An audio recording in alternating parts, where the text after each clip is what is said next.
দেৰগাঁও কাকডোঙাত কৃষক নেতা অখিল গগৈৰ হৈ আইনী যুঁজৰ বাবে আৰ্থিক সাহায্য বিচাৰি ওলাই আহিল কৃষক মুক্তি সংগ্ৰাম সমিতি, ছাত্ৰ মুক্তি সংগ্ৰাম সমিতি, মদমুক্ত দাবী সমিতিৰ বিষয়ববীয়াসকলৰ লগতে স্থানীয় লোকসকল। উল্লেখ্য যে কৃষক নেতাগৰাকীক বিগত ৮ মাহ ধৰি পৰিকল্পিতভাৱে বিজেপি চৰকাৰখনে বন্দী কৰি ৰখাৰ অভিযোগ উত্থাপন কৰি সংগঠনকেইটাই নেতাগৰাকীৰ মুক্তিৰ বাবে ন্যায়িক যুঁজখন চলাবলৈ সাহায্য বিচাৰি ৰাইজৰ কাষ চাপে। এই কাৰ্যসূচীত ছাত্ৰ মুক্তিৰ কেন্দ্ৰীয় সমিতিৰ নেতা বিদ্যুৎ শইকীয়া, কাশ্যপ নন্দন কলিতা, মদমুক্ত দাবী সমিতিৰ প্ৰবীণ দাস, যুৱ সমাজকৰ্মী আহমেদ আদি ব্যক্তিসকলে অংশগ্ৰহণ কৰে।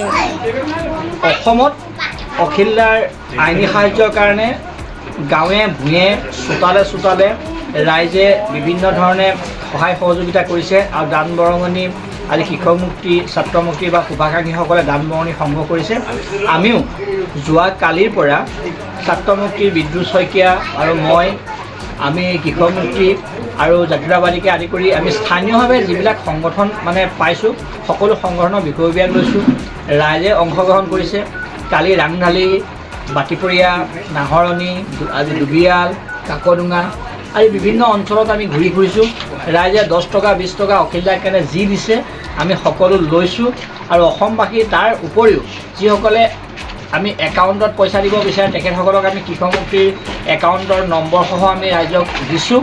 আৰু অসমবাসী ৰাইজক আমি এটাই অনুৰোধ কৰিছোঁ যে অখিলদা আমাৰ সম্পদ, অখিলদাক উলিয়াই আনিবৰ কাৰণে অখিলদাক আইনী সাহায্যৰ বাবে যিটো পুঁজি দৰকাৰ হৈছে সেই পুঁজি ইতিমধ্যে কৃষক মুক্তিৰ হাতত নাই। ৰাইজে যি পাৰে 1 টকা 2 টকা যি পাৰে আপোনালোকক সাহায্য দিবৰ বাবে অনুৰোধ জনালোঁ। জয় আই অসম। আমি আচলতে কেন্দ্ৰীয় সমিতিৰ আহ্বান মৰ্মে আপোনালোকে সকলোৱে দেখিছে যে এটা আমাৰ ভাস্কুদি শইকীয়া আৰু অনিল বড়োৰ নামত এটা সংগঠনৰ জইণ্ট একাউণ্টৰ জৰিয়তে কৃষক মুক্তি সংগ্ৰাম সমিতিৰ নেতা অখিল গগৈ ডাঙৰীয়া আইনী যুঁজৰ কাৰণে যি আৰ্থিক সাহায্য আহ্বান কৰিছিলে সেই অনুসৰি অসমৰ বিভিন্ন স্তৰৰ ৰাইজে কৃষক শ্ৰমিকৰ পৰা আৰম্ভ কৰি কলেজৰ শিক্ষক বা কিছু সংখ্যক বিষয়ালৈকে সকলোৱে আচলতে গুগল পে' বা বিভিন্ন বেংকৰ মাধ্যমৰ জৰিয়তে আমাৰ সেই একাউণ্টটোলৈ আৰ্থিক সাহায্য আগবঢ়াইছে। সকলোলৈকে আমি কৃষক মুক্তি সংগ্ৰাম সমিতি আৰু ছাত্ৰ মুক্তি সংগ্ৰাম সমিতিৰ পৰা আমি ধন্যবাদ আৰু কৃতজ্ঞতা জনাইছোঁ। আৰু তাৰ সমান্তৰালভাৱে আপোনালোকে দেখিছে যে অসমৰ বহুবিলাক গাঁৱত বা বিভিন্ন অঞ্চল, চৰ অঞ্চল, বাগিচাৰ লাইন বা নগৰ অঞ্চলতো ৰাইজে স্বতঃস্ফূৰ্তভাৱে কোনোবাই গামোচা পাতি, কোনোবাই এটা বাকচ লৈ বা বিভিন্ন ধৰণে ৰাইজৰ পৰা পুঁজি সংগ্ৰহ কৰিছে আৰু ৰাইজে স্বতঃস্ফূৰ্তভাৱে যোনে যেনেকৈ পাৰে দিন হাজিৰা কৰা ব্যক্তিজনৰ পৰা ধৰি চাহ বাগিচাত কাম কৰা বনুৱাজনৰ পৰা আৰম্ভ কৰি জোতা মুচি চুলি কটা নাপিতজনলৈকে যোনে যেনেকৈ পাৰে অখিল গগৈ ডাঙৰীয়া মুক্তিৰ কাৰণে তেওঁলোকে আগবাঢ়ি আহি অৰিহণা আগবঢ়াইছে।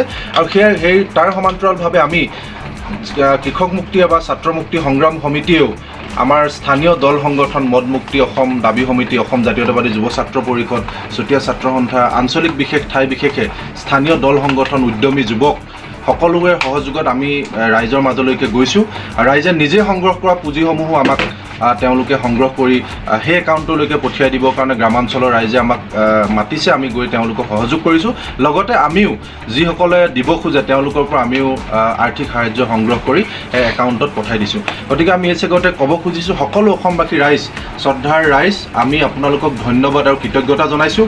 এই আমাৰ বিপদৰ সময়ত কৃষক মুক্তি সংগ্ৰাম সমিতিৰ নেতা অখিল গগৈ ডাঙৰীয়াক যি সময়ত চৰকাৰে দেশদ্ৰোহী বজাব খুজিছে, সি যি সময়ত মাওবাদী বুলি তেওঁক টেগ মাৰিব খুজিছে, যি সময়ত অসমৰ আটাইতকৈ বেয়া মানুহ বুলি ৰাইজৰ মাজত অপপ্ৰচাৰ চলাইছে বা তেওঁক ৰাজনৈতিকভাৱে শেষ কৰিব খুজিছে আৰু শাৰীৰিকভাৱে মানসিকভাৱে অখিল গগৈক যাতে পুনৰ জাতিৰ হকে মাত মাতিব নোৱাৰে সেই ধৰণৰ যি তেওঁ লোকে ষড়যন্ত্ৰত লিপ্ত হৈছে, কিন্তু তাক প্ৰত্যাহ্বান জনাই অসমৰ সকলো শ্ৰেণীৰ লোকে সৰ্বস্তৰৰ ৰাইজে যি ধৰণে সাধ্য অনুযায়ী এই ধৰণে দান বৰঙণি আগবঢ়াইছে সেয়া আমাৰ কাৰণে অন্ততঃ কৃষক মুক্তি সংগ্ৰাম সমিতিৰ প্ৰত্যেকজন সদস্য কৰ্মীৰ কাৰণে অনুপ্ৰেৰণা, সাহস আৰু আমি আমাৰ পথত যাবৰ কাৰণে এয়া আমাৰ কাৰণে একোটা সাহস।